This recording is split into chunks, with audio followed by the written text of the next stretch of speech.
Welcome in, college football fans, to the Fan Addict on the Fan Addict Sports Network. It's your boy, Coach I. Man, listen, we are here for one of the best games of the weekend, the best game of the weekend, in my personal opinion.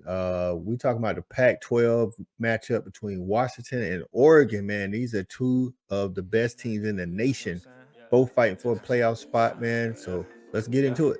The fanatic, where we keep it 100, keep it real. That's the only way we know how to be. Talking that sports talk, you know what I'm saying? Straight out of South Carolina, upstate, A64. Yeah, the FANATTIC, the fanatic, where we keep it OG. We talking sports, so I call what All I right, see. man.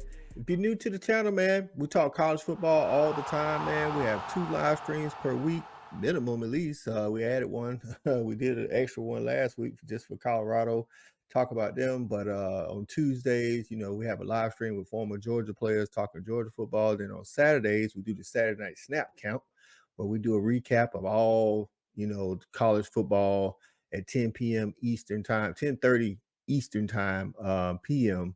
And we have other content creators come on, talk about different aspects of the college football day, man. So hit that thumbs up button, man, and subscribe to the channel. Tell your friends about it. And also, if you go into the game, man, gotta get tickets. Or going to an event, gotta get tickets, man. Use SeatGeek. Shout out to SeatGeek, man, for sponsoring the Fan Addict. Got him a brand ambassador, man. So, I got the code. You see the code right next to the box, man. It's Fan Addict Sports, all one word, Fan Addict Sports, man. You can get $20 off of your first ticket purchase when you use that code, man. And listen, SeatGeek is a ticket app that takes confusion out of buying tickets, man. So if you go into the game anyway, you might as well save $20, man. Use the code Fan Addict Sports. It'll be in the description as well, but it's right there on the screen. Fan Addict Sports, all one word. Get $20 off your first ticket order. Much appreciated, man. All right, man. So let's get into it, man. Both of these teams are coming off bye weeks, man. That's crucial. I guess they knew this, when they was scheduling this ahead in advance.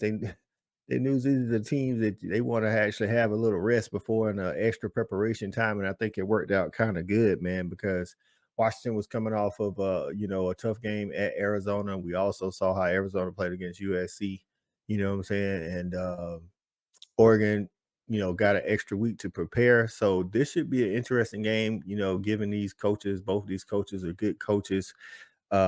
With that extra week to prepare, see how this is going to look, man. I think this is going to be, again, like I said in the opening, one of the best games of the weekend, man. So if we're just talking about the Washington offense versus that Oregon defense, I think this is a matchup that everybody wants to see because unlike some of the teams with a lot of offense, Oregon actually has good defense. They're the only team currently in going into week 7 with Georgia that it has a top 10 scoring offense and a top 10 scoring defense. So it's going to be interesting to see Oregon against this high flying Washington offense. I mean, Washington, Michael Pennix Jr., my preseason pick for Heisman Trophy winner.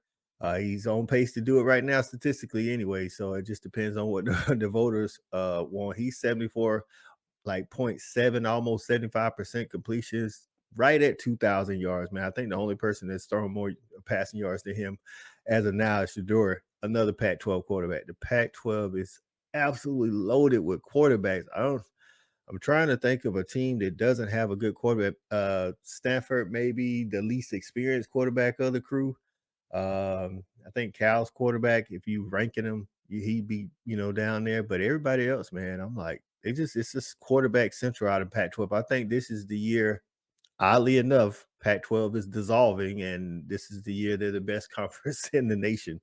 So, but Michael Penix is, right there at the top of that list with Bo Nix and Shador and Caleb Williams, man. So, it's gonna be interesting to see him go against this Oregon defense. This Oregon defense, man, it's very, very stingy. Let's just say that. Very, very stingy. They're only giving up 11.8 points a game. Like I said, they rank 5th in the nation in scoring defense, man. You got Kyrie Jackson at the corner, man. I'm loving that transfer from Alabama, man. The dude is playing lights out. like on the island type deal. You got Jordan Birch on the defensive line who looks to be, I guess a renewed sense of purpose out here because I don't think he lived up to his potential in Columbia at South Carolina, man. But you also got Tasheem Johnson, Jeffrey Bossa. I'm hoping that there's no, injuries or whatever on that defensive side of the ball, this week. On the offensive side, I did talk to one of my Washington Husky buddies. He's a alum and a huge fan. He let me know that all the receivers from Washington are going to be playing. Rome is playing, Miller is playing, Polk is playing, Bernard is playing. Like they're all healthy. So, hey man, this should be an exciting game, man. So I'm interested to see that matchup between those four and that secondary for Oregon. Now, the good thing is Washington has only given up 3 sacks all year. Now, two of those were the last time we seen them against Arizona, and then against that Oregon front as well. Oregon has gotten 18 sacks, if I'm not mistaken. So they're not only putting pressure on people, they're able to cover you on that back end. We also saw what they did to Colorado. Colorado has a dynamic offense with a dynamic quarterback, and we saw what Oregon was able to do. Now, two things are different. Oregon was playing at home. They don't lose very much at Allison Stadium. Now they got to go to Seattle and travel to Washington. Also, Washington has a better offensive line than Colorado has. So this is going to be a great matchup as well. Dan Lanning likes to, use it. He's very aggressive as a defensive-minded coach. Him and the DC, I'm pretty sure they're gonna be very aggressive in the early beginnings to try to rattle Michael Pennix. Michael Pennix is kind of similar to Shedeur too. They both are mobile quarterbacks, but they're not known for a lot of running. So it's going to be interesting to see if they can get in that backfield. How the offense on the Washington side adjusts to that again with all those talented weapons. I think they're going to need to at some point, I'm not saying they're gonna have to all like go all in on the run game, but I think they're gonna need to have some success in the run game just to keep Oregon at bay, man. Now on the other side, you got Oregon's offense again, who's a top 10 scoring offense. Um, and then against this Washington defense. Now, this Washington defense, not known for just shutting people out. So I'm pretty sure this Oregon offense is going to be able to score. Bo Nix is again having a great year. He had a great year last year. They're second to only Washington in total offense, and then in scoring offense, I want to say they're ahead of Washington with 51.6 points a game, and Washington scoring 46 points a game. So they're right there at each other.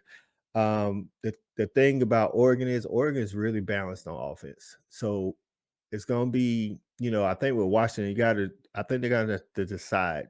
Do you want to try to slow the run game with those great running backs that Oregon has in the backfield? I want to say it's like a three-headed monster back there. They're all the same size, same weight almost. They can all do everything. They can run outside, run inside, catch out of the backfield, things of that nature. And then I think if I'm the defensive coordinator for Washington, I'm focusing on the run game because I know when people can pass, people are always like, oh, you got to stop the pass. If you stop the run and make them one-dimensional, it might be a little different. Now, the trouble with that is Bo Nix is a great runner. So I don't know, man.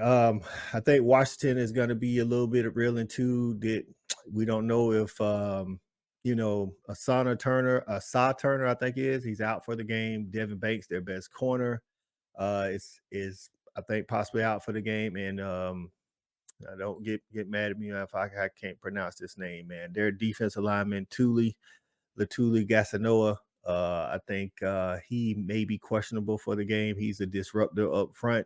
That's gonna probably hurt him. Again, it's not like they were slowing down people anyway, but sometimes you just need to make that one stop. And when you can't make that one stop because some of your guys are out, that might cause a problem, man. So if I'm not mistaken, Washington is favored in this game because they're home for by 2.5. A lot of times with Vegas, you get three, you get 3 points for being at home. So it's pretty much they're saying this is a pick 'em game. My keys to the game is for Oregon. Can they affect Michael Pennix Jr. early? Because I mean, not for nothing, the Washington fans, put me on that sometimes the Washington don't really care if you can score on them. Is how about how you go about trying to stop them, and they feel like they can outscore most opponents. So trying to affect Michael Pennix Jr. He hasn't had a bad game yet. So if they can rattle him a little bit, which is yet to be seen, get some pressure with that front seven and let Kyrie and those guys in the secondary do their thing. Maybe jump out on them early. I think that's the thing. From Washington's standpoint, can you slow the run down? If you can slow the run down, not the whole game, but slow the run down for Oregon just enough so that you can get a 14-point lead or something like that at home, maybe that's the key. As far as predictions, this is a tough one, man, because I do know Washington can score with anybody. I think Oregon's been slightly more tested, playing Texas Tech at Texas Tech, beating Colorado again, who's a great offense. I mean, and not just beating them, holding them down the whole game, just like we know USC doesn't have that kind of defense, and Colorado was able to come back on them. So I think in that aspect, Washington did go on the road to Michigan State. I don't know how good Michigan State is, but Arizona is a scrappy team, and they pulled that one out. 2.5 points. Man, I still got Washington as my Pac-12 winner. Even I'm picking them to lose this game. I think Oregon's going to go into Washington and win a shootout. But I still got Washington win. I know it sounds crazy, but Oregon still has to play a lot going down, and so the line, and so does Washington. So that's my prediction. I think I'm going with Oregon to win this one in a close shootout. Something like I'm looking at like 41-38 Oregon. So there it is, man. Oregon fans, Washington fans, get in the comments. Let me know what you think. What you think the keys to the game is, and leave a score prediction, man. Again, if you are trying to go to a game, the game, if you haven't got your tickets, man, go to SeatGeek. Use Fanatic Sports, all one word, as the code. You get $20 off your first order. If you're gonna buy the tickets, you might as well save some money. Thanks for joining me. This is Coach Child on the Fanatic Sports Network. Get out of here. We got it jumping like it's that valley. I call my dogs out the pound, let's go eat. Turn on the Fanatic, let's have a debate. Who really hold down the Southeast from state to state? What team hungry gonna eat everything up off their plate?